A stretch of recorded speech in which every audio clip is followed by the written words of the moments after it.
अभी फ़िलहाल में जब भी देखिए हमको बने हुए कुछ मंथ हुए हैं हम लोगों को आए हुए। हमारे जो यहाँ पे वरिष्ठ सदस्य जो हमारे कमेटी के हैं वो पब्लिक के बीच में जा रहे हैं। पार्टी का एजेंडा क्या होगा, क्या रणनीति के तहत आप लोग चुनाव लड़ेंगे? देखिए हमारा पहला ही है सामाजिक हक। कुछ दिनों के बाद हमारे राष्ट्रीय अध्यक्ष महोदय जी के बंगाल दौरा होने वाला है। इस हिसाब से तुष्टीकरण की राजनीति चल रही है। फिलहाल के वक्त में पश्चिम बंगाल में ममता बनर्जी की सरकार है, लेकिन इस बार 2026 के इलेक्शन में कहीं ना कहीं बहुत सारी ऐसी पार्टियां हैं जो ममता बनर्जी को टक्कर देने के लिए अभी से ही तैयारी करनी शुरू कर दी है।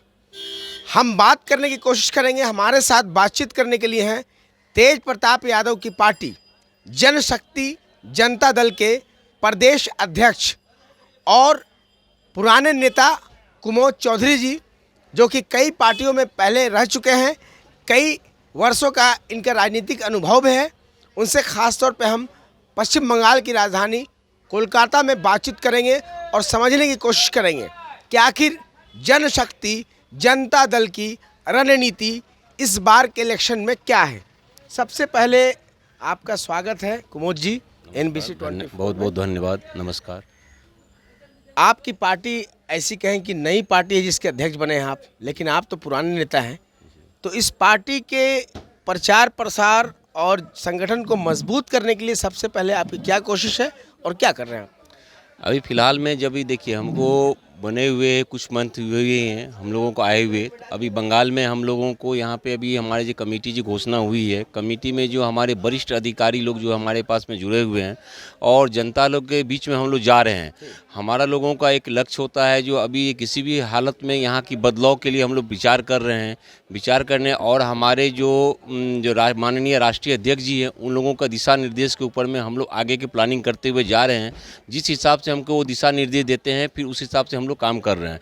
हमारे जो यहाँ पे वरिष्ठ सदस्य जो हमारे कमेटी के हैं वो पब्लिक के बीच में जा रहे हैं। हम लोग पहले अभी इलेक्शन आने की बहुत समय है, लेकिन हम लोग जनता के तकलीफ जो क्या है नहीं है पहले उसको हम लोग चेक कर रहे हैं। फिर उसके बाद हम लोगों का आगे की रणनीति है, हम लोग आने वाले हैं रणनीति लेकर के। कुछ दिनों में 15 तारीख के बाद ही हम लोग प्लानिंग करेंगे जो क्या करने वाले नहीं बनने वाले। जो राष्ट्रीय अध्यक्ष हैं, बिहार सरकार के पूर्व मंत्री भी रहे हैं, तेज प्रताप यादव काफ़ी राजनीति में मंझे हुए खिलाड़ी भी हैं।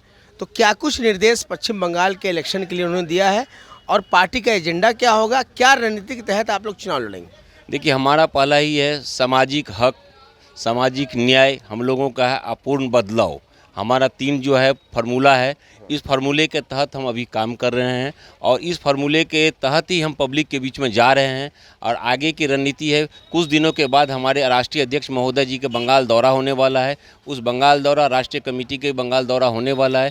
फिर हम लोग उस टाइम हम लोग अपने आप को घोषणा करेंगे। यहाँ पे जो बंगाल में जो चल रहा है, जिस हिसाब से तुष्टीकरण की राजनीति चल रही है, जिस हिसाब से हमारे बंगाल का जो पब्लिक यहाँ पे खुश नहीं है, विभिन्न तरह की तकलीफ़ें हैं।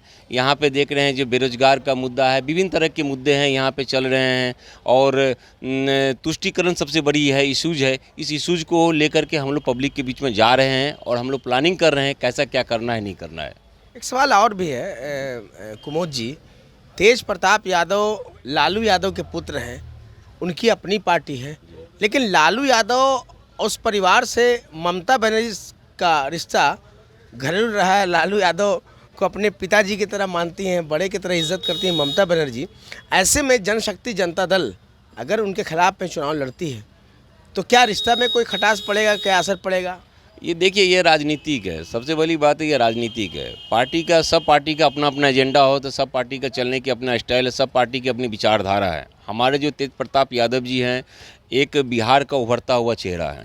आज के समय में जिस हिसाब से वो राजनीति कर रहे हैं, आज बिहार में आज के समय में कोई भी लीडर इनके सामने में अभी नहीं टिक पा रहा है। कारण क्या है, इनका जो बेबाक टिप्पणी, एक अलग काम करने का जोश जज्बा उमंग, जिस हिसाब से चल रहे हैं पब्लिकली जो है हर आदमी की आवाज़ को उठा रहे हैं, उनके पास में जो जा रहा है प्रॉब्लम सॉल्व करने की कोशिश कर रहे हैं, उनकी विचारधारा एक अलग टाइप का है। और रही है राजनीति की, जहाँ तक की बात हो रही है, राजनीति की जो है सभी पार्टी का अपना अपना एजेंडा होता है। इस एजेंडा से चलने से सबका अपना विचारधारा एजेंडा है। उनसे न ममता बनर्जी को मतलब है, न उनसे आदरणीय लालू प्रसाद यादव जी से मतलब है। हमारी जनशक्ति जनता दल का अपनी विचारधारा है, हम उस एजेंडे पे काम करेंगे, उसमें खटास की कोई संभावना है ही नहीं। आप एक सवाल और बताइए कि कैसे तेज प्रताप यादव से प्रभावित हुए, क्यों उनके पार्टी को आपने ज्वाइन किया? आप पुराने सीनियर लीडर हैं पश्चिम बंगाल के, राजनीति को मुकम्मल तरीके से समझते हैं। उपेंद्र कुशवाहा जैसे बड़े लीडर लोगों के साथ रहे पार्टी में, नीतीश कुमार, शरद यादव के साथ आप रहे, क्या प्रभाव पड़ा तेज प्रताप यादव, क्या असर दिखा उनके, क्या अंदाज पे आप जो है कि उनकी पार्टी आपने ज्वाइन की? देखिए, सबसे पहले मैं जब से राजनीतिक में आया हूँ, मैं अपनी विचारधारा की बात करूँ ना, मैं 1997 से राजनीति कर रहा हूँ बंगाल की धरती पर। मैं एक छात्र यूनियन भी यहाँ पे था, फिर प्रेसिडेंट भी था, मैं कलकत्ता में लोकसभा भी लड़ा हुआ हूँ, बंगाल में विधानसभा भी लड़ा हुआ हूँ, जनता दल यूनाइटेड में था मैं। उसके बाद में आदरणीय हमारे उपेंद्र कुशवाहा जी के साथ में बंगाल का अध्यक्ष भी था, विभिन्न तरह की। लेकिन मैं एक चीज़ गौर किया हूँ, मैं तेज प्रताप यादव जी का जो चीज़ा देखा, इनके उत्साह, उमंग, जोश, जज्बा, पब्लिकली बात सुनने का स्टाइल, किसी को प्रॉब्लम सॉल्व करने का काम, मैं हर बातों की आवाज़ उठाने के लिए मैंने जो इनके साथ ज्वाइन किया, मैंने सोचा बंगाल में राजनीति करता हूँ। मैं दल बदलू नहीं हूँ, विभिन्न तरह के दल में अचानक चेंज नहीं करता हूँ। लेकिन इनके साथ आने का मेरा कारण क्या हुआ, जो एक आवाज़ उठाते हैं, ये हर आदमी के लिए आवाज़ उठाते हैं। इनके पहले बहुत सारे उनको मंत्रालय 2-2 बार मंत्री बने, काफ़ी अच्छा उनका रहा कार्यकाल भी, उसको भी आपने देखा क्या? जी, कार्यकाल तो देखा ही मैंने। जिस काम को कर रहे थे वो अपने जोश के साथ कर रहे थे, हर काम को ये जोश के साथ किए हैं और हर काम को कंप्लीट किए हैं। ऐसा भी नहीं जो अधूरा छोड़ करके। आज देखें, कोई अफसरशाही उनके पास में कोई काम किया, उनको भी डांट रहे थे।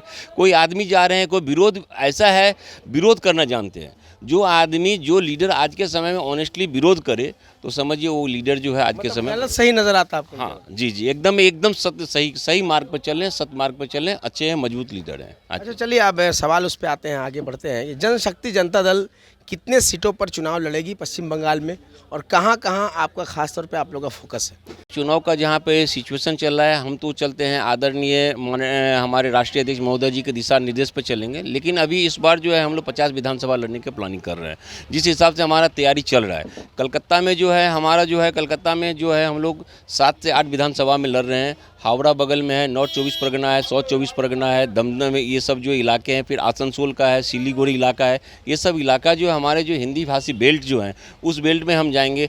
कुछ जो क्षेत्र है जो हमारा क्या बोलते हैं, खड़गपुर विधानसभा है, खड़गपुर में जो है हम लोग इन्वॉल्व हो रहे हैं। ये सब चीज़ें, लेकिन हम जो भी दिशा निर्देश होगी हमारे माननीय राष्ट्रीय अध्यक्ष महोदय जी के अनुसार ही हम लोग काम करेंगे। सो आने वाले समय में आप लोगों के बीच में हमारे माननीय राष्ट्रीय अध्यक्ष महोदय जी आएंगे और जो भी चर्चा होगा उन्हीं के मुँह से। किसी पार्टी के साथ गठबंधन की बातचीत चल रही हो आप लोगों को, तो बताइए। ऑब्वियसली जो है हमारी चल रही है, लेकिन यह घोषणा हमारे माननीय राष्ट्रीय अध्यक्ष महोदय जी ही कर सकते हैं, क्योंकि हम जो अथोराइज नहीं है इस चीज़ के लिए। हम लोग तो उनके कार्यकर्ता हैं, हम लोग कार्यकर्ता जिस जैसा निर्देश मुझे देते हैं उसी हिसाब से हम लोग काम कर रहे हैं। अभी जो भी घोषणा करेंगे आने वाले समय हमारे माननीय राष्ट्रीय अध्यक्ष महोदय जी करेंगे। एक राजनीतिक विरोधी दल के नाते अगर देखें तो ममता बनर्जी की सरकार तो 15 वर्षों से है, क्या वो काम हुआ है या नहीं हो रहा है?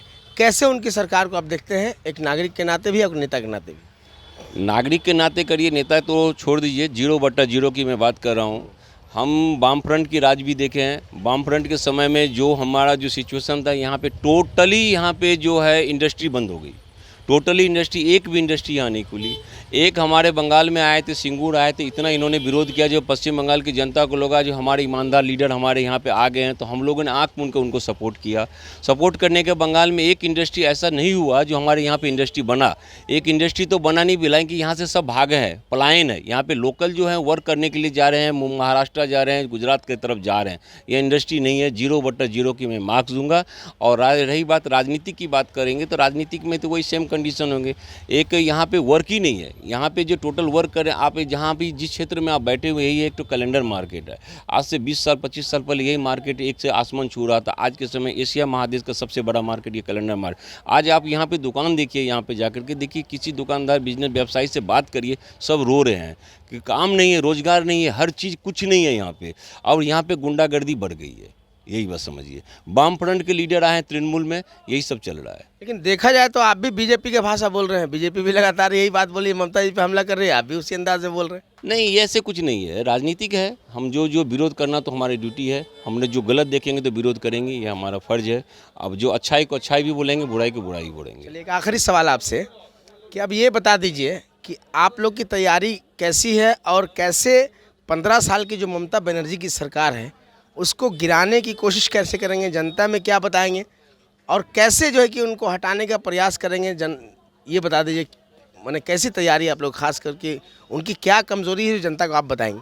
हमारे माननीय राष्ट्रीय अध्यक्ष महोदय का जो घोषणा पत्र जो उन्होंने घोषित करेंगे उस अनुसार से आपको मैं बता दूं, वही हम लोगों का एजेंडा है और उनके गाइडलाइंस के अनुसार काम करूंगा। हम लोग अभी फ्रंट टाइम के हम लोग जो अभी ज़मीनी स्तर पे काम कर रहे हैं, ज़मीनी स्तर पे काम करके हम लोग जो यहाँ के इशूज हैं माननीय राष्ट्रीय अध्यक्ष महोदय के सामने रख रहे हैं। फिर हम आने वाले समय में वहीं से हमारा पहले गाइडलाइंस जो है वहाँ से दिशा निर्देश जारी होंगे, फिर हम आगे की बात करेंगे। मतलब कुछ बात छिपाए हुए बाद में बात कीजिएगा ना, क्लियर बात अभी नहीं करना चाहते।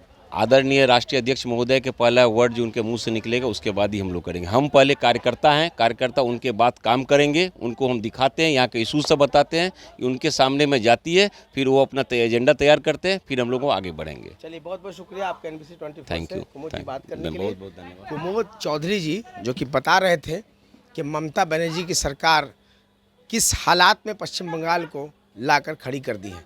ये हैं तेज प्रताप यादव की पार्टी जनशक्ति जनता दल के पश्चिम बंगाल के प्रदेश अध्यक्ष हैं और कई पार्टियों में रहे हैं, कई बड़े नेताओं के साथ भी रहे हैं। लेकिन अब देख रहे हैं बहुत सी बात इनसे मतलब करने की कोशिश की, इन्होंने साफ नहीं किया कि पश्चिम बंगाल में किस दल के साथ गठबंधन करेंगे। लेकिन इनका कहना है कि तेज प्रताप यादव जो पार्टी के राष्ट्रीय अध्यक्ष हैं, उनका फैसला जो होगा उसी के आदेश के बाद हम लोग आगे चलेंगे। लेकिन ये ज़रूर है कि आने वाले वक्त में साफ हो पाएगा, साफ हो भी जाएगा कि आखिर तेज प्रताप यादव किनके साथ जाएंगे या अकेले चुनाव लड़ेंगे। लेकिन ये कहीं ना कहीं ज़रूर है कि 50 सीटों पर अंदाज़ा है कि तेज प्रताप यादव की पार्टी जनशक्ति जनता दल पश्चिम बंगाल विधानसभा क्षेत्रों में मतलब अपने उम्मीदवार उतारेगी। ज़्यादा फोकस इनका जो है, इनकी पार्टी का है हिंदी भाषी जो क्षेत्र इलाके हैं वहाँ से ये अपने उम्मीदवार को खड़े करेंगे। लेकिन साफ है कि आने वाले वक्त में तय हो पाएगा कि आखिर इसका असर क्या होगा या नहीं होगा। लेकिन ये ज़रूर है कि कहीं ना कहीं जनशक्ति जनता दल के ऐलान के बाद जो ममता बनर्जी की पार्टी है उनकी परेशानी कहीं ना कहीं बढ़नी लाजमी है। कैमरा पर्सन विनोद वर्मा के साथ आफ्ताब आलम, NBC 24 कोलकाता।